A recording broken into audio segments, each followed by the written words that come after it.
When Jerry Hall went to find Mrs. Gregory's house at 12 o'clock at night, he sure got himself into a lot of excitement and possibly some trouble. A police radio car picked him up as a prowler. But finally, Jerry talked himself into the Gregory house and got a chance to tell his story to Mrs. Gregory and Captain Bradford. It's a wild story and one that few people would believe. But Mrs. Gregory and Tex Bradford are adventurers who live in a world where impossible stories come true. We find the three of them now on the afterdeck of Mrs. Gregory's magnificent yacht, the Joan Gregory. The yacht is well out of Los Angeles Harbor, and the lights of San Pedro are fading astern. It is 2 o'clock in the morning.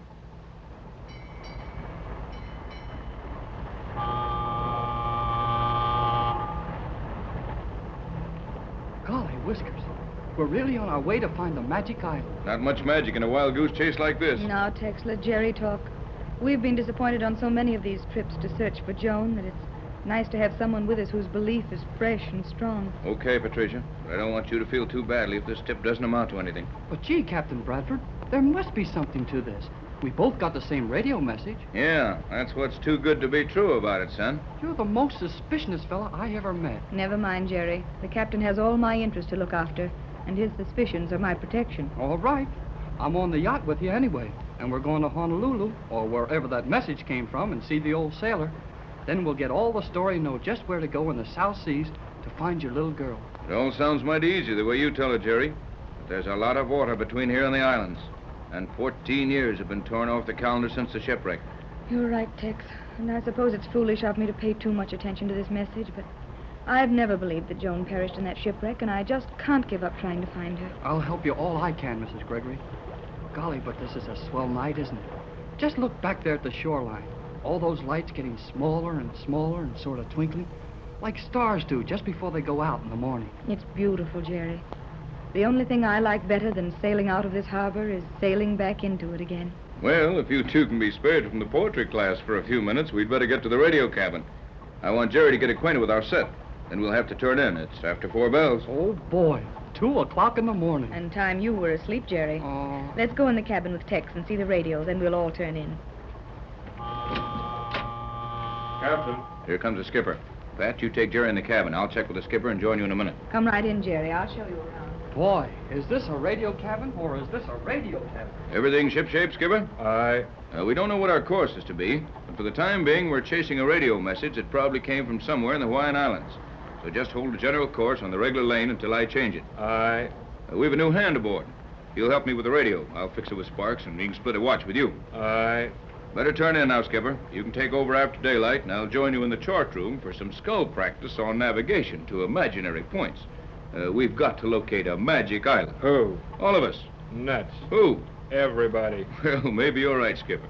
But just the same, that's what we're looking for. Well, see you at breakfast. Will you join us in Mrs. Gregory's cabin? Aye. That's all, skipper. You can shove off. Aye. Magic Island nuts. I don't blame the skipper much at that. Well, I see you've got the set warmed up, Jerry. How do you like it? Gee, Tex. I mean, Captain Bradford, it's a darb. Darb, huh? It's all right, Tex. Jerry says darb is the highest praise he can find for anything. So you think it'll do, kid? Do? Gosh. I bet it'll get anything in the world. It's all set to go now. Can I try it? Go ahead. And while you're enjoying yourself, you might as well be working. I'll see that you stand a regular watch here if you can handle that set right. That way I won't have to relieve Sparks and can take it easy. Why not let Jerry call Johnson and make our report? What I had in mind. Work on 3 meters, son. Ask for J12C. That's Johnson, our radio operator and chauffeur in Los Angeles. Sign yourself as Jerry on J24Y. That's this yacht. You can get this set down to 1.5 meters, can't you? Yes, and we can work in that wavelength on our Los Angeles set, too, Jerry. That's how we heard the message about the dying old sailor and his magic island with a little white girl on it. That's where I got it at home, too. Gee, you know, Dad and I thought we had the only set in the country that would work on 1.5 meters. Yes, and we thought we were the only ones. You and your dad must know something about radio to build a set like that one. Funny, too. Well, no funnier than you having one. You see, my dad has studied radio all his life. He doesn't have to work anymore and just plays with it all the time. We can send on 1.5 meters, too. Yes, I thought you could. Why, Tex, what do you mean? Oh, I know what he means. He thinks I sent that message just to get you to sail for the South Seas so I could get the trip with you. Well? Oh, Jerry, you wouldn't do a thing like that, would you? Knowing how much it means to me, how badly hurt I'd be if we made this trip, and Didn't find any trace of the little white girl? I wouldn't do that for anything in the world, Mrs. Gregory. Okay, son, we'll let her go. For now. To the Gregory Gee whiz. There he is again. Calling What's the band, kid? Gregory yacht. 1.5 meters. To the Gregory Land Station, Los Angeles. To J12C, Los Angeles. Now he's... Quiet. Calling J12C. Relay this message to yacht Joan Gregory. Stand by for message. Cannot raise yacht. Relay this to them. He doesn't know we can get him on the yacht. Quiet. To the Gregory yacht. You will not find the old sailor in Hawaiian Islands. Set your course south. Further directions later. Old sailor delirious. Probably dying. Keeps repeating position of island. Says his diary will tell you white girl living there. Island position. Latitude 29 degrees south. Longitude 124 degrees, 30 minutes west. That is all. Repeat to Gregory yacht. Repeat to Gregory yacht. Gee, the same thing. Tex, the position was the same as given before. And the old sailor keeps saying there's a little white girl on the island. Yes, yes. What are you doing, Tex? Checking my directional beam finders. We've got to know where those messages are coming from. There's something wrong with them, all right, or they'd be signed. Why would anybody send a message without signing it, if they were honest? Maybe they haven't got a licensed station. Yes, here we are. He wasn't on long enough for me to get a very long curve on the graph for calibration. But one thing is sure. That message did not come from the west, north, or east. Then it had to come from the south. Yes, recording directional receiver shows only direct impulses. And the only place it was disturbed by those beams was through about a 60-degree angle to the south. That's awfully broad, Tex. If the sender is any distance from us, that angle could spread out to cover thousands of miles of ocean. I know it. But it's 10 to 1 that Johnson got it, too. We can check with him later. You and Jerry stick with this set to pick that fellow up if he comes on again. I'm going to change our course. We're heading south right away. Oh, Jerry, I'm so excited and encouraged about it all. Me too. Gosh, even Captain Bradford seems to be taking it plenty seriously now. That's what makes me so happy. Tex has been through a lot of these things with me. He doesn't believe wild stories very easily. So when he gets excited, it looks as if we had a chance to accomplish something. I've got a hunch we're going to find your little girl Joan all right. But what kind of people could she have been living with? I mean, on this island, that wouldn't let the world know all about it before this. There are so many things that might have happened, Jerry.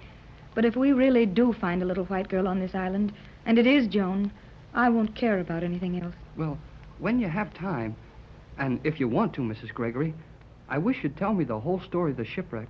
I mean, just where it happened and how you were saved when everyone else was drowned. And what made you think your little baby was saved? Of course I will, Jerry. And I'll start right now. We'd been in a terrific storm for days. The yacht we had then was very much like this one, except that it was named after me, the Patricia Gregory. Oh, and this one is named for your little girl, the Joan Gregory, isn't it? Yes. Well, we were making dangerously heavy weather of it, along the 30th parallel, when all at once... Say, wait a minute. The 30th parallel. This radio message. The 29 degrees south. That's near the 30th parallel, all right. Why, Jerry, so it is. I didn't think of it just that way before. There's only about 69 miles between the parallels at that latitude. How about the longitude? This message said 124 degrees and 30 minutes west. That would be about right, too. J12C to J24Y. J12C to J24Y. Is that Johnson? Yes, Jerry, acknowledge him. Hello, J12C. Jerry Hall for Captain Bradford on J24Y. Go ahead, J12. Go ahead. Never heard of you, Hall. We'll talk only to Bradford. Can you beat that? That guy drove us to the boat, but he never heard of me. I'll explain it to him, Jerry. Let me have the microphone. Hello, Johnson. Hello, J12C. Patricia Gregory to Johnson. Jerry Hall is okay. He's the boy we brought with us. Tex is out on deck. Jerry authorized to do relief watch on this set. Confirm receive that. Okay, Mrs. Gregory. Okay, work with Jerry Hall on J24Y.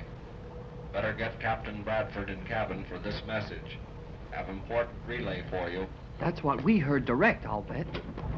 Oh, here's Tex now. Tex, Johnson's calling. Wants you to take over for this relay. Okay, J12. Bradford, go ahead, Johnson. Relay of message just received. Logged it on 1.5 meters. More about the old sailor and his island. Position repeated, correct as given before. Break, J12. Break it, Johnson. Okay, J12. We got it direct. Now check your directional graph.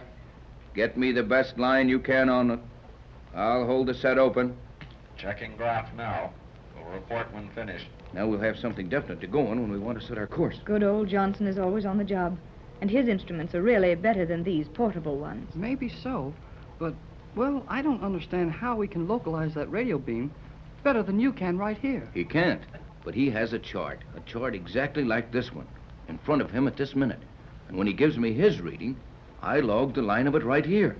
Then extend the line I have from our reading, and the point where those lines cross should be a pretty accurate location for the radio transmitter we're receiving those messages from.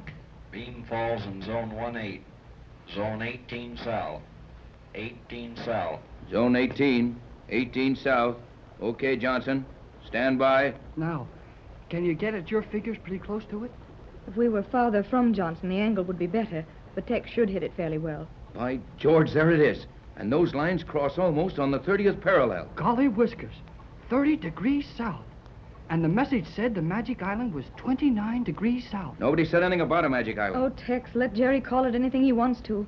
If we can only find it and my little girl is still alive. Don't say if, Mrs. Gregory. We're going to find your little girl, Joan, on a magic island.